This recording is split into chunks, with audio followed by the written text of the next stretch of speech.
황제가 세상을 떠난 후 중원은 다시 혼란에 빠질 뻔했습니다. 하지만 한 젊은 군주가 나타나 문명을 한 단계 더 발전시켰죠. 그의 이름은 전욱. 오늘 이 이야기를 끝까지 들으시면 왜 그가 황제만큼이나 중요한 인물인지 알게 되실 겁니다.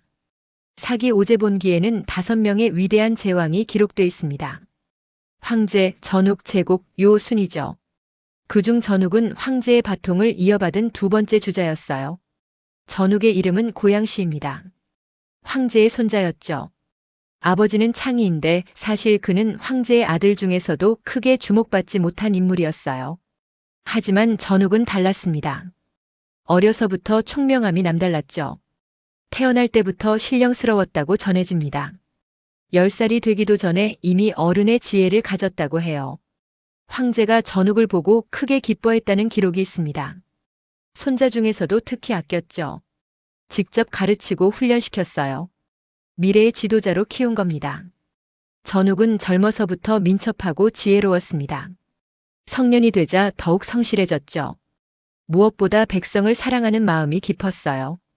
황제가 세상을 떠났을 때 천하는 슬픔에 잠겼습니다. 위대한 지도자를 잃은 상실감이 컸죠. 누가 그 뒤를 이을 수 있을까 모두가 걱정했습니다. 잠깐 여기서 중요한 전환점이 있습니다. 황제에게는 25명의 아들이 있었습니다. 그중 소호 금천 씨가 먼저 제위를 이어받았어요. 황제의 장손이었거든요. 소호는 동쪽 지역을 다스렸습니다. 새를 숭배하는 부족의 우두머리였죠. 봉황을 상징으로 삼았다고 합니다. 관직 이름도 모두 새 이름을 따서 지었어요. 현조를 역법 담당으로, 현조를 교육 담당으로, 백로를 형벌 담당으로 삼았습니다. 독특한 통치 방식이었죠. 이게 바로 백조 정치라고 불리는 겁니다. 소호의 통치는 평화로웠습니다. 하지만 그의 재위 기간은 길지 않았어요. 얼마 지나지 않아 세상을 떠났죠. 천하는 다시 주인을 찾아야 했습니다. 이때 전욱이 나섰습니다. 20살의 젊은 나이였죠. 제후들이 모였습니다. 누구를 다음 천자로 추대할 것인가? 의견이 분분했어요.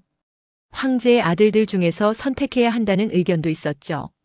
하지만 전욱을 본 사람들은 생각이 달라졌습니다. 그에게서 황제의 기운이 느껴졌거든요. 젊지만 침착했고 지혜로웠습니다. 더 중요한 건 백성을 대하는 태도였습니다. 겸손하면서도 위엄이 있었죠.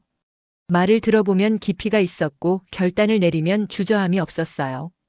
제후들은 만장일치로 전욱을 천자로 추대했습니다. 이렇게 해서 전욱의 시대가 시작됐죠. 그리고 그는 기대를 저버리지 않았습니다. 전욱이 가장 먼저 한 일은 역법을 정비하는 것이었습니다. 황제 시대에도 역법이 있었습니다. 하지만 완벽하지 않았죠. 계절과 실제 날씨가 맞지 않는 경우가 많았어요. 농사짓는 백성들이 가장 불편을 겪었습니다. 전욱은 천문을 관측하는 관리를 두었습니다. 해와 달의 움직임을 정확히 기록하게 했죠. 별자리의 변화도 세밀하게 관찰했습니다. 중녀와 남녀라는 두 신하가 이 일을 맡았다고 합니다. 그들은 밤낮으로 하늘을 관찰했어요. 계절의 변화를 정확히 예측할 수 있게 됐죠. 새로운 역법이 완성됐습니다. 이를 전욱력이라고 불렀어요. 한 해를 365일로 정하고 사계절을 명확히 구분했습니다. 24절기의 기초도 이때 마련됐다고 전해지죠. 농부들은 이제 언제 씨를 뿌리고 언제 거둬야 할지 정확히 알게 됐습니다. 농업 생산성이 크게 늘어났죠. 백성들의 삶이 안정됐습니다. 이게 핵심인데요. 전욱의 진짜 혁명은 여기서 시작됐습니다. 당시에는 무당과 주술사들의 영향력이 컸습니다. 백성들은 하늘과 신에게 직접 제사를 지냈죠. 질병이 생기면 구술했고 가뭄이 들면 기우제를 지냈어요. 문제는 이게 너무 무질서했다는 겁니다. 각자가 각자의 방식으로 신을 섬겼죠. 통일된 기준이 없었습니다. 사회가 혼란스러웠어요. 더 심각한 건 사기꾼들이었습니다. 무당이라고 주장하며 백성들을 속이는 자들이 많았거든요. 돈을 뜯어내고 거짓 예언을 했죠. 전욱은 이를 바로잡기로 결심했습니다. 역사에서는 이를 절천통지, 하늘과 땅을 끊었다고 표현하죠. 구체적으로 무엇을 했을까요? 제사 제도를 국가가 관리하기 시작한 겁니다. 중녀에게 하늘을 관장하게 하고 남녀에게 땅을 관장하게 했습니다. 오직 이들만이 하늘과 땅의 제사를 지낼 수 있었죠. 일반 백성은 마음대로 제사를 지낼 수 없게 됐어요. 이게 독재처럼 들릴 수 있습니다. 하지만 실제로는 백성을 보호하는 조치였어요. 사기꾼들이 발붙일 곳이 없어졌거든요. 대신 국가가 정기적으로 제사를 지냈습니다. 봄에는 풍년을 빌고 가을에는 수확을 감사했죠. 체계적이고 질서 있는 의식이었습니다. 백성들은 처음에는 불편해했습니다.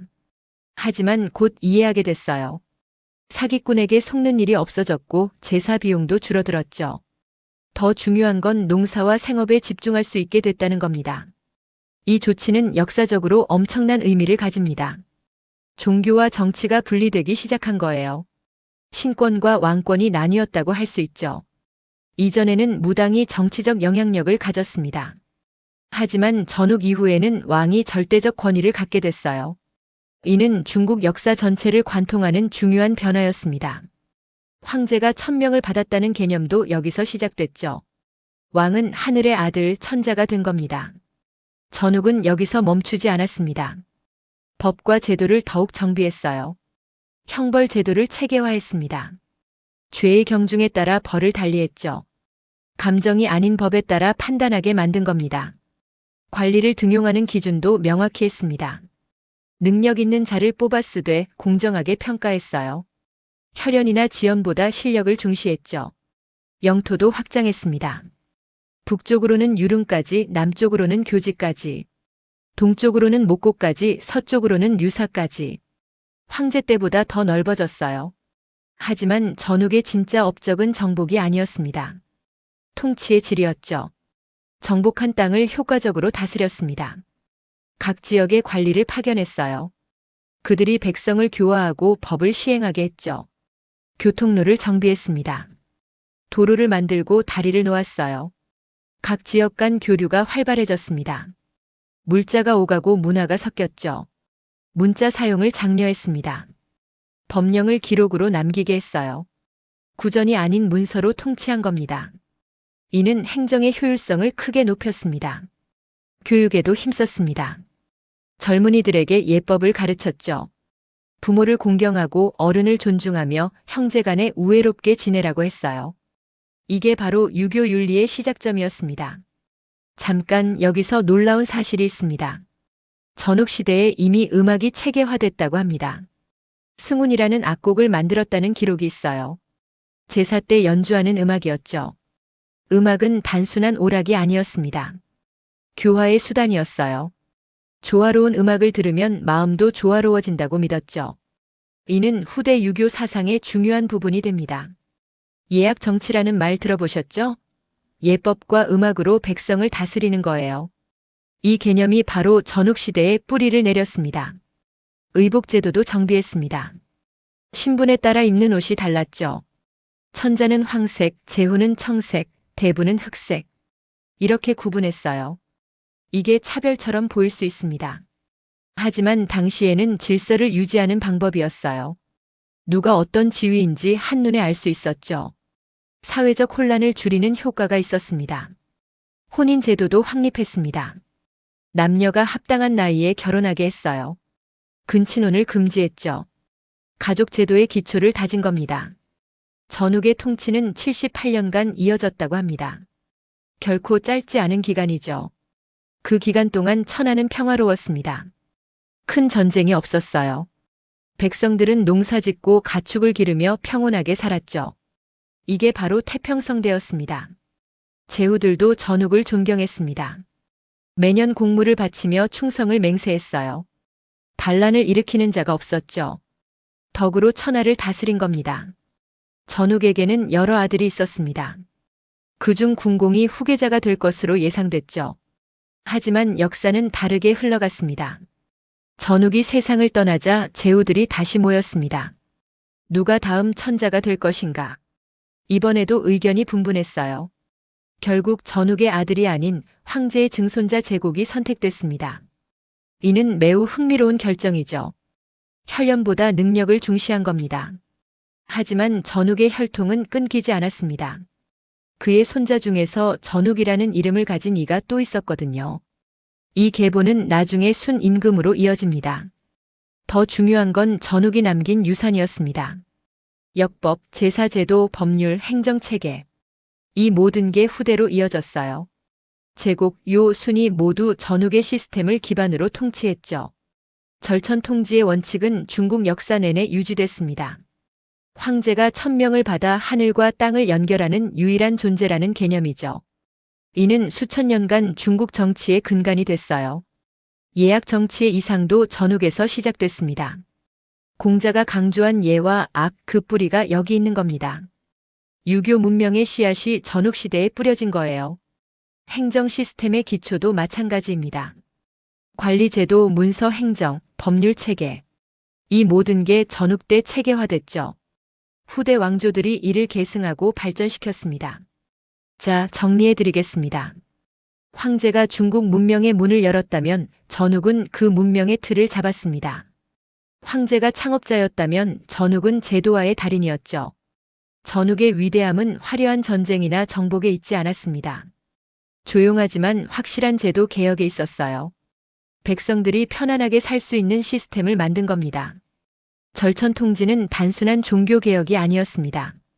정치와 종교를 분리하고 국가의 권위를 확립한 혁명적 조치였죠. 이는 고대 중국을 다른 문명과 구분짓는 특징이 됐습니다. 역법의 정비는 과학의 시작이었습니다. 천문 관측과 기록을 통해 자연의 법칙을 이해하려 한 거예요. 이는 후대 중국 과학 발전의 토대가 됐죠. 법률과 행정의 체계화는 문명 국가의 필수 요소였습니다. 감정이 아닌 법으로, 혈연이 아닌 능력으로. 이런 원칙이 자리 잡기 시작했어요. 예약 정치의 이상은 수천 년간 중국 지식인들의 꿈이었습니다. 단순히 힘으로 다스리는 게 아니라 교화로 다스리는 것. 전욱이 그 가능성을 보여줬죠.